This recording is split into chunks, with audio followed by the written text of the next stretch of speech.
ಇದು ಆನೇಕಲ್ಲು ಆ ಭಾಗದಲ್ಲಿ ಒಂದಿಷ್ಟು ನಮ್ಮ ಪೊಲೀಸ್ನವರು ಹಿಡ್ಕೊಂಡಿದ್ದಾರೆ.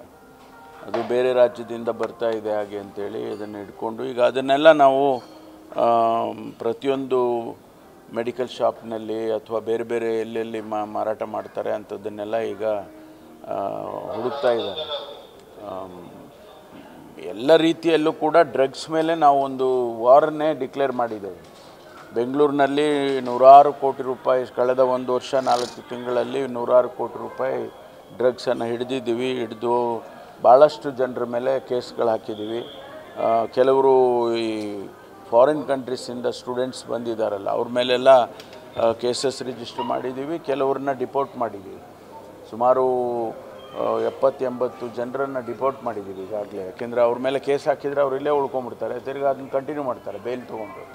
ಅದಕ್ಕೋಸ್ಕರ ಅವರ ಹೈಕಮಿಷನ್ಗಳು ಎಂಬೆಸಿಗಳು ಅವರಿಗೆಲ್ಲ ತಿಳಿಸ್ಬಿಟ್ಟು ಡಿಪೋರ್ಟ್ ಮಾಡ್ತೇವೆ. ಭಾಳ ಕಠಿಣವಾದಂಥ ಕ್ರಮವನ್ನು ಕೂಡ ತಗೊಳ್ತಾ ಇದ್ದೀವಿ. ಡ್ರಗ್ಸ್ ಮೇಲೆ ಯಾವುದೇ ರೀತಿಯಲ್ಲಿ ನಮಗೆ ರಿಲ್ಯಾಕ್ಸ್ ಮಾಡೋ ಪ್ರಶ್ನೆನೇ ಇಲ್ಲ.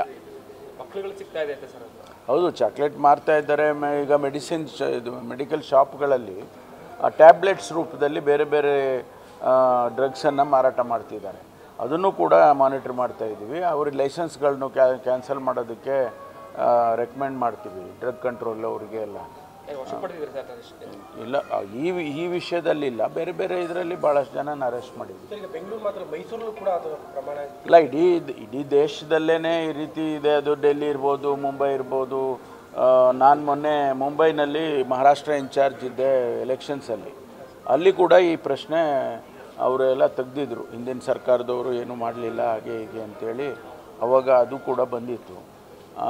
ಎಲ್ಲ ಕಡೆನೂ ಒಂದು ರೀತಿಯಲ್ಲಿ ಈ ಸ್ಪಾನ್ಸರ್ ಮಾಡ್ತಾರೆ, ದೊಡ್ಡ ಇವರು ಸ್ಪಾನ್ಸರ್ ಮಾಡ್ತಾರೆ. ಅದನ್ನು ಮಹಾರಾಷ್ಟ್ರದಲ್ಲಿ ನಾನು ನೋಡಿದ ರೀತಿಯಲ್ಲಿ ಪೋರ್ಟ್ ಮೂಲಕ ಸಿಕ್ಕಾಪಟ್ಟೆ ಬರುತ್ತೆ ಹಾಗೆ ಅಂತೇಳಿ ಹೇಳ್ತಾಯಿದ್ರು.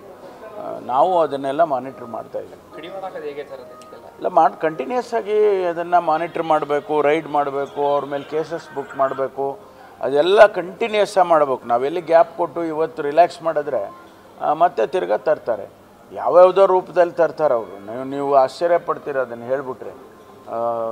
ನಮ್ಮ ಬಾಡಿನಲ್ಲೇ ಇಟ್ಕೊಂಡು ಬರ್ತಾರೆ ಅವರು, ಬೇರೆ ಬೇರೆ ರೂಪದಲ್ಲೆಲ್ಲ ತೊಗೊಂಡು ಬರ್ತಾರೆ. ಅದನ್ನು ನಾವು ಭಾಳ ಎಚ್ಚರಿಕೆಯಿಂದ ಏರ್ಪೋರ್ಟ್ಗಳಲ್ಲಿ, ಆಮೇಲೆ ಈ ಇಂಟರ್ಸ್ಟೇಟ್ ಟ್ರಾನ್ಸ್ಪೋರ್ಟ್ ಸಿಸ್ಟಮ್ ಇದೆಯಲ್ಲ ಅದರಲ್ಲೂ ಕೂಡ ಒಂದು ರಾಜ್ಯದಿಂದ ಇನ್ನೊಂದು ರಾಜ್ಯಕ್ಕೆ ಬರುವಂಥ ವ್ಯವಸ್ಥೆ. ಮೊನ್ನೆ ಈಗಾಗಲೇ ಒಂದು 6 ತಿಂಗಳಿಂದ 1,500 ಟನ್ನಷ್ಟು ಮರವಾನ ಹಿಡಿದರು, ವಿಶಾಖಪಟ್ಟಣಮಿಂದ ಬರ್ತಾಯಿದೆ ಅಂತೇಳಿ. ಆ ಥರ ಎಲ್ಲ ಕಂಟಿನ್ಯೂಸ್ ಆಗಿ ಮಾಡ್ತಾಯಿದ್ದೀವಿ.